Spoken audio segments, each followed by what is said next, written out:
Hello guys, welcome back to the channel. In today's video, I'm going to show you how you can collect apples in Heartopia.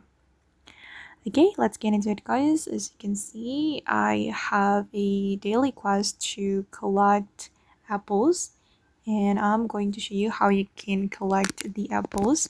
Basically, you just need to find the apple tree. You can follow the guide here and you need to pick up the apple.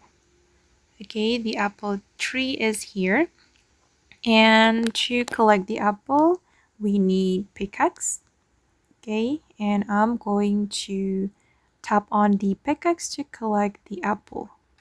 Okay, and the apple tree, the apples will drop, and then you can find another apple.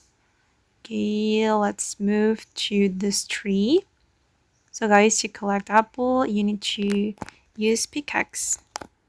So the apple can fall down. Okay, now it's done. I've already completed the apple quest. Okay guys, and that's how you can collect apples in Heartopia game. I hope this video will be useful for you. Thank you so much for watching and bye.